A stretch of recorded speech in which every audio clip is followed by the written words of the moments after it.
disconnect the battery.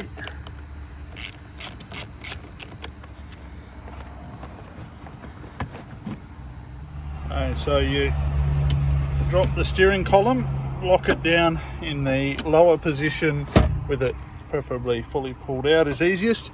Then you get a trim tool in here on this side and on this side to split this apart. It's just clipped in. Or a flat blade screwdriver, that comes up, and then this bit is just clipped into the dash, one clip on this side and one clip on this side. This one's already been out of this car before and somebody's broken the clip, so it's just loose, but there's technically normally a clip there, and you just pull on that either side. That plastic trim comes out of the way. Then you need to come under here and up through the hole there. I've already taken it out, but there is a Torx bit. It's a T25 Torx bit to remove the screw up on the underside of the column. And then there are screws on the top here. Turn the steering wheel and there's one there. I've already removed it most of the way. And the steering wheel the other way, and there's one on the other side of the steering wheel there. Try and hold it just where I'm pointing there. Take those two screws out as well. And with the screws out of this part, this will come off around, off of that side, and out of the way. Now, turn the steering wheel 90 degrees like this, and coming around the back, it's hard to pick up on the camera, but through that rectangular slot there, you'll put a screwdriver in there, and there's a wire clip. Very hard to see, but it's up near the top edge of that rectangular clip.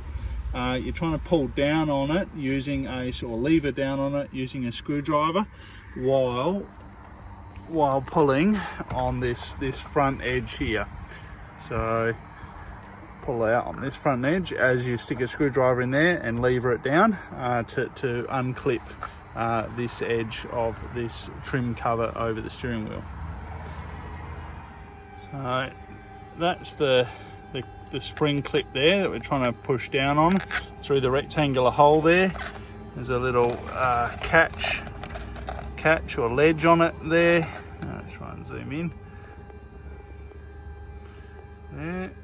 Hard to zoom in there, that catch there. That's why we're trying to lever this bit down and out, and while pulling on it on the outside here. And this one in this case has popped out both sides, but quite often you've got to pop out one side and then rotate the steering wheel 180 degrees and go in again on the top and pop the other side out.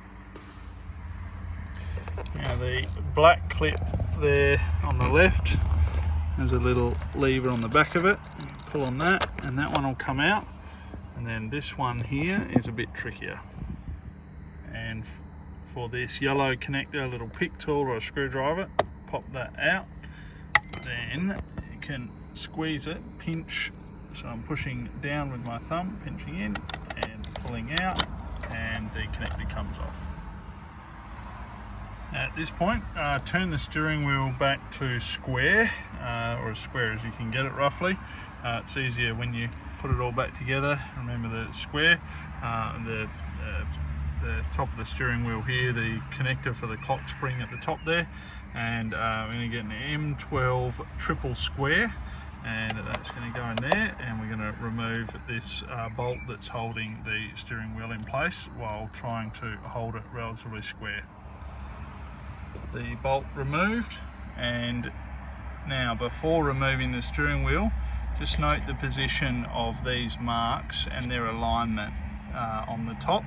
Take a photo of it or a little video so that you can put it back in exactly the same position when we're finished. And it may just need to wiggle the steering wheel a bit, but it should just slide straight off. Now at this point, it's very important not to let this rotate. This is the clock spring, and they're very expensive and very delicate, so it will spin and it will rotate. You don't want it to. You want to leave it in that position. If necessary, if I don't have any, but if I had some, I'd get some electrical tape and carefully wrap it around that and tape it back to something so it can't move. I suspect somebody's had this off before. These clips pulled down, but pull that clip down and then push in and remove. And similar process I think for this one under here. Pull down, dip in and remove. Remove this connector in the back of the key barrel assembly. So push up on that tab and pull on the little white connector. I'm going to need to put the camera down. We're going to remove that connector. So that, maybe I can do it one-handed. No, I can't. There we go. That's that connector out. And then we are going to remove this connector here. Then remove the three T15 Torx bit screws. 1, 2 and 3. Once they're off, now the clock spring can come off. Now once again, I can't reiterate enough, you do not want this thing to rotate, as if you put it back on in a different position it will be damaged. So if I had some electrical tape, I'd wrap it around that and tape it back on itself so that this part can't spin. But I don't have any, so now I can carefully remove that. No, still got one more connector here. Just remove that connector. Last connector there, and now the clock spring assembly can come off. I'm going to keep it perfectly level like that. Carefully sit it up there like that. So here's our steering lock assembly under here, and these are the security screws on the top, one there and one there, that we have to remove. And these screws have a sacrificial head when they screw them in that breaks off, and this is the trickiest part of the job, to remove these. And what you need for the job is a chisel, a cold chisel, something like this is, I think, the easiest way. And we're going to hammer a notch in the top while trying to turn it. Now I've just bought this chisel, but it's a bit too long. We're going to cut it shorter because there's not much gap between here and the dat, and I need to swing a hammer in this area here. So I am going to chop this chisel shorter, probably chop it down to about where the P is in Pro there, in Tool Pro, somewhere around there. Maybe I'll chop it up here where it says 13mm, somewhere up there to start with, and if I need to I can chop it shorter, but I definitely need it shorter than what it is, so I've got room to swing a hammer without hitting the top of the dash here. I've locked the steering column all the way down and all the way out, and I've chopped this down. I chopped it down about there to start with, and I've got a spanner over the top of it to help rotate it. So I'm going to stick that in there and try and line it up in the center of that and tap it with a hammer while gently trying to rotate it to try and undo this. So they go anti-clockwise, so I'm going to try and turn the spanner anti-clockwise as I'm tapping it rapidly. Now I started on this one here and tapping away for about 2 minutes, just tap, tap, tap, tap, tap. This spanner is really good on here because I can just apply very, very gentle torque to it as I tap it, but I've been tapping on that for a few minutes and it hasn't turned. In fact, it's just sort of made the notch a bit of a wedge shape there on this side. So I left it and I came to this side, and probably within about 10 seconds of tapping on this one, it came loose. So in fact you can see it there. I can probably turn it with my finger. There we go. And so once they start coming loose, then you just unwind that like that. Now that one's loose, I'll go back and try this one, and hopefully not too much more tapping, and that one will come loose as well. Okay, this one on the left's been giving me a lot of trouble. You can see I cut quite a few marks on the top of it. I'm going to hit it like that, tap it with the hammer and rotate it. I didn't get anywhere. In the end, I got the chisel on an angle here, and with the very sharp corner of the chisel onto the very edge of it, and I belted it sort of on that angle, and that got it loose, and it spun loose. So that one's out. If you've got a Dremel or something with a bit on it and you can get in there and grind a slot in the top, that might help. But here it can come out a bit hard with one hand, but just push the clip in, take that one out, and it's also routed into a clip in the back here. Just pull that out of the way. Now there's two plastic tabs we've got to push out of the way. There's one sort of in the center of frame there. I'll try and point to it with a screwdriver, but up through here. Just come out of the way. I'll push that like that, and there's one on the other side here. That one's almost impossible to show you on the camera, so I'll show you on this. This is one out of a wrecked car. They just cut all the plastic off, but it's this clip here underneath my thumb there, that metal tab, and visible from the bottom, yeah, through there in the center of frame. You got to push those plastic tabs backwards on both sides of this, and then this barrel assembly that I'm holding in my hand, the aluminium part, will fall down. That's it removed. Let's see, so it's these little edges, these little lips here, one there and one there, that are sitting with the plastic tabs. So this tab under my finger here, push back towards the driver's door, and this one on this side, push back the other way.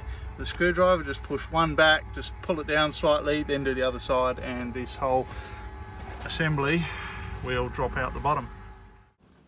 I intend to make a video showing the process to repair or modify a damaged barrel assembly. When I do make that video, I'll put a link in the description below this video. If you're not interested in that, then you can keep watching the video. You'll need a second-hand or new barrel assembly, and we'll go on with the reinstallation process.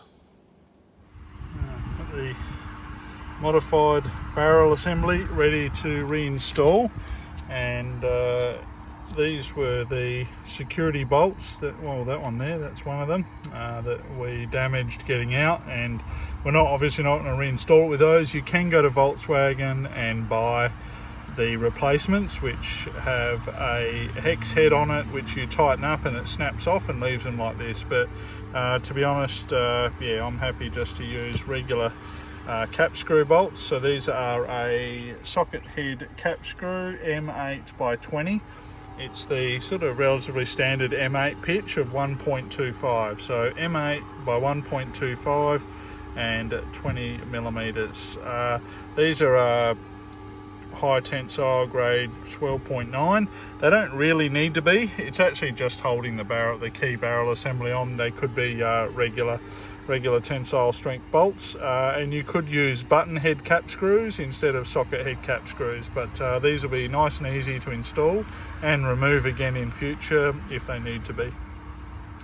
Now the step to reinstall is to put this back up from underneath, just like the other one came up, and it's going to clip in on both sides, and then we can proceed to start to put the bolts in from the top. Now as I pushed it up and in, routed this cable through its clip, and it's wedged in between as it was where it came out.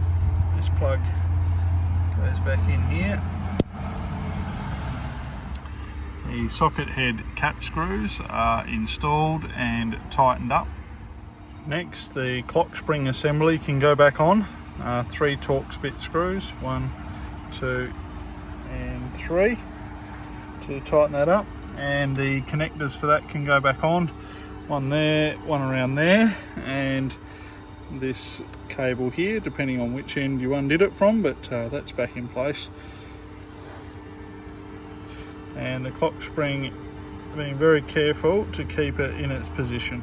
Now the steering wheel is next to go on, and noting the position of the spline and these spigots on the clock spring go through the holes in the back of the steering wheel. So very carefully, I might have to put the camera down, but we're going to slide that back on now. Steering wheel slid back on, and I've checked my earlier video, the position of the notches, that's how they were, so I know I'm on the right splines. These spigots here come through from the clock spring through the holes, and we're going to take this bolt, a bit of fresh blue Loctite on it, and then we're going to reuse it. The centre bolt is back in and done up tight, and next will be the airbag and horn assembly. So the black and yellow connectors of those, I'll reconnect those up. The black one is down the bottom there, and the yellow one is up the top into the clock spring.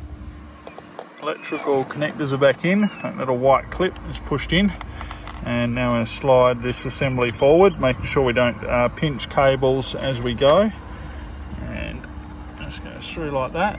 Now I'm going to push on and put the camera down, but we're going to push on this side, clip it in, and then this side, so it clips in on the two sides. If your horn goes off, then you miss the first step of the video to disconnect your battery. There we go. Had to use two hands, pushing evenly on both sides, and nice firm push, and it slid into place, and still got the spring tension there on the horn, but that airbag assembly is in, can't pull it loose.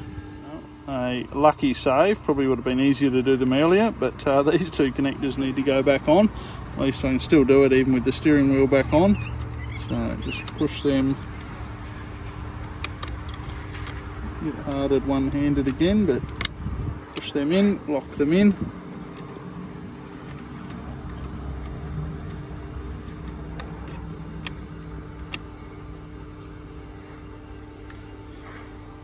At this point we can reconnect the battery before we put the final cover on, just to make sure there's no issues. Now I've started the car, and I've got a couple of warning lights. There was a bunch of them, most of them went away.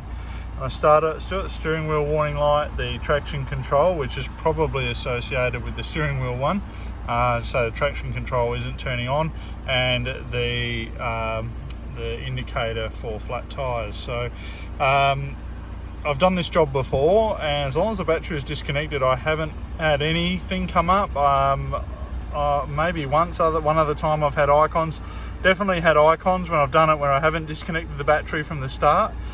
So I'll need to get the VCDS tool and check the fault codes, clear them, or they might go away when I drive the car. Anyway, we'll update that perhaps later. So I've gone ahead and the car started. It's nice and easy to turn the steering wheel.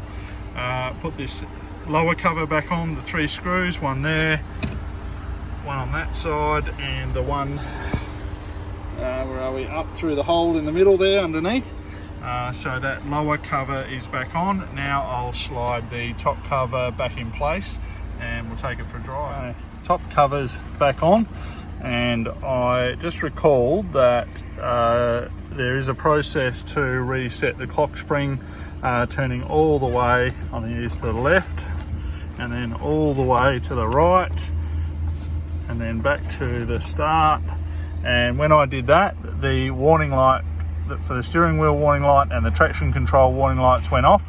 Still got my one for a flat tire indicator. I'll need to check what that's about. It might be something completely unrelated, and that might clear itself when I go for a drive. I don't believe it's anything to do with the work that we've just done. So the job is complete, and now a few things modifying now this barrel assembly.